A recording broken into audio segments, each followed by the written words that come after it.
सच बोलना, आपने भी कभी सुना होगा कि अगर आपको बैक पेन है तो बस रेस्ट करो, पेन किलर्स लो और आपका बैक पेन ठीक हो जाएगा। लेकिन ये चीज़ करने से आपकी प्रॉब्लम और ज़्यादा बढ़ सकती है। अक्सर डॉक्टर भी इस चीज़ को ध्यान नहीं देते। वो लोग भी बोलते हैं कि बस आप रेस्ट करो, पेन किलर्स लो और आपका बैक पेन ठीक हो जाएगा। लेकिन रेस्ट करने से ये चीज़ ठीक नहीं होने वाली, बल्कि मूवमेंट और स्ट्रेंथनिंग करना इस चीज़ में आपको ज़रूरी है। बेसिकली आज के वीडियो में मैं आपको एक सीक्रेट बताने वाला हूँ जो अक्सर कोई बताता नहीं है, और उस चीज़ को फॉलो करने से आपका बैक पेन एकदम रिलीज हो सकता है, एकदम रिलीफ हो सकता है, उसमें कोई शक नहीं है। अभी दुनिया में करोड़ों लोगों को लो बैक पेन होता है और उस पेन की वजह से लोगों का करियर, डेली लिविंग, लाइफस्टाइल और मूड खराब होता है। और अब सबसे बड़ी प्रॉब्लम क्या होती है कि लोग इसे एक बड़ी बीमारी जैसे या फिर एक बड़ी इंजरी जैसे देखते हैं। या तो कोई फ्रैक्चर हो गया या कट हो गया और उसकी वजह से वो बस रेस्ट करते हैं या फिर पेन किलर्स लेते हैं। बट ये एक ऐसी चीज़ नहीं है। तो लो बैक पेन होता है स्पाइन में, ठीक है।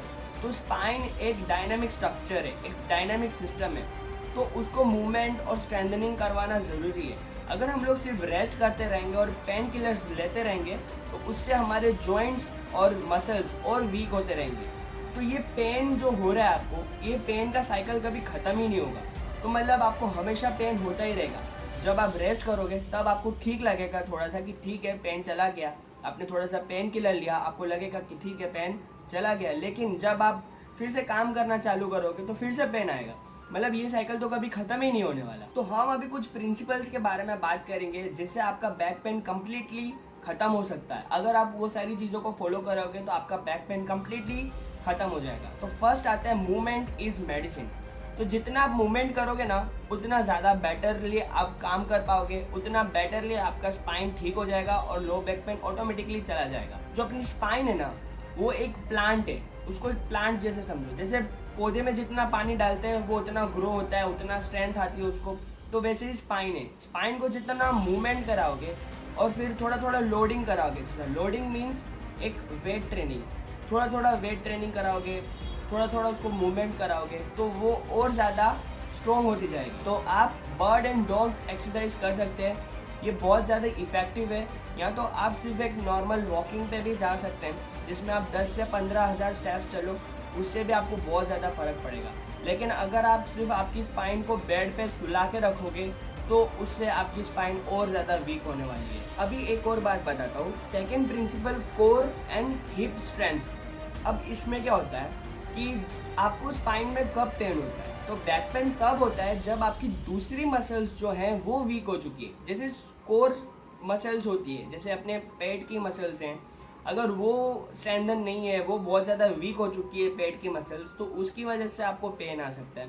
अपने जो हिप की मसल्स हैं उसकी वजह से भी आपको पेन आ सकता है। तो अब ये सारी मसल्स वीक हैं तो उसकी वजह से पूरा लोड आपके स्पाइन पे जाता है, स्पाइन की मसल्स पे जाता है और धीरे धीरे वो वीक होने लगती है। तो हमको जो कोर मसल्स हैं उनको भी स्ट्रेंथनिंग करना है एंड जो हिप के मसल्स हैं उनको भी स्ट्रेंथनिंग करना है। जब हम लोग उनको धीरे धीरे स्ट्रेंथनिंग करते रहेंगे, उनके ऊपर हम लोड डालते रहेंगे, वो स्ट्रेंथ फिर से लेने लगेंगे और जो लोड स्पाइन पे पूरा जा रहा था वो धीरे धीरे डिस्ट्रीब्यूट होते जाए। तो उसको करने के लिए आप ग्लूट्स का ब्रीचिंग कर सकते हो या तो कोर स्टेबिलिटी एक्सरसाइज कर सकते हो। ये सारी एक्सरसाइज मैं मेरे इस वीडियो में डाल दूंगा, तो वो सारी एक्सरसाइज आप कर सकते हो आपकी स्पाइन को स्ट्रेंथन करने के लिए, आपके हिप को स्ट्रेंथन करने के लिए और आपके कोर मसल्स को स्ट्रेंथन करने के लिए। थर्ड प्रिंसिपल आता है मोबिलिटी मैटर करती है। तो अगर आपका हैमस्ट्रिंग अगर आपका टाइट है या हिप के मसल्स जो हैं अगर वो टाइट है तो उसकी वजह से भी आपके बैक में पेन आ सकता है।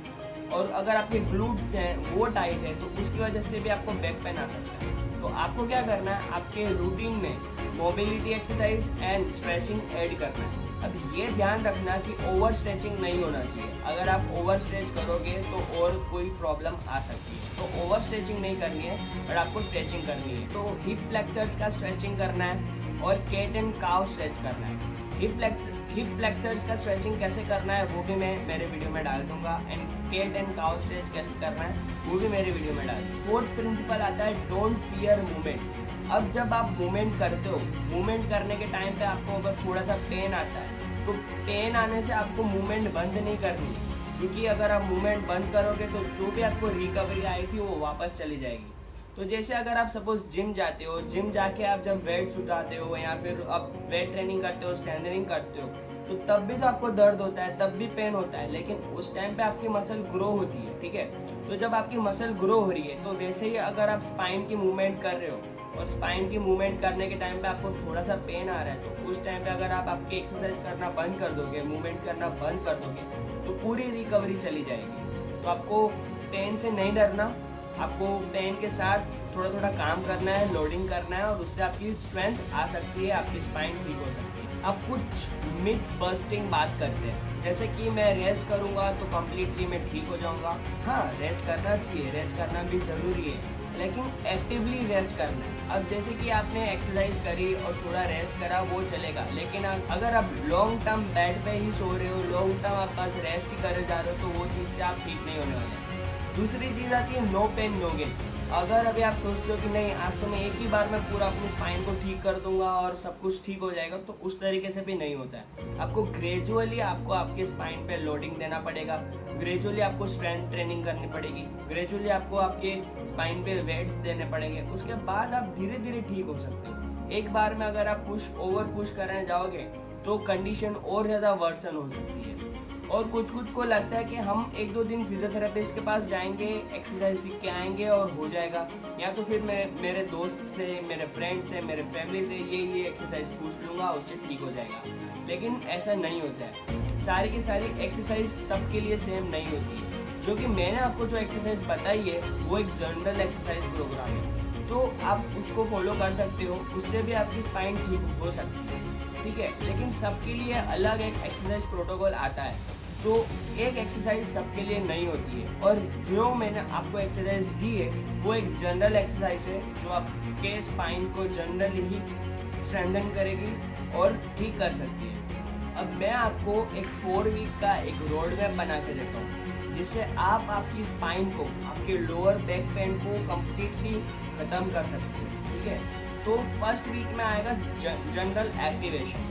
अब एक्टिवेशन में आपको क्या करना है, बर्ड एंड डॉग वाली एक्सरसाइज करनी है जो मैंने आपको बताई थी, उसके साथ साथ पेल्विक टिल्ट एक्सरसाइज करनी है एंड 10 मिनट्स का वॉक करना है। ये सारी चीज़ें आपको 1 वीक तक फॉलो करनी है विदाउट फोरकोट, ओके।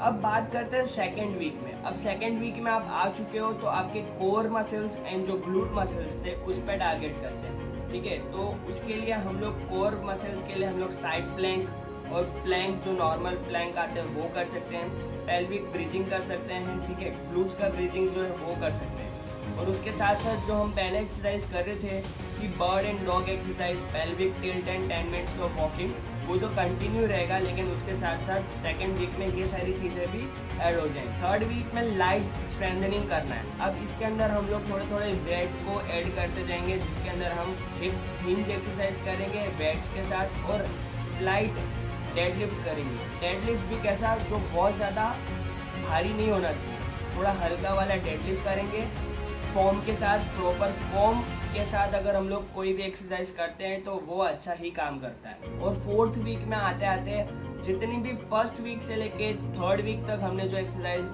करी है वो तो कंटिन्यू करेंगे, लेकिन उसके साथ साथ हम लोग एक फंक्शनल एक्सरसाइज भी करेंगे।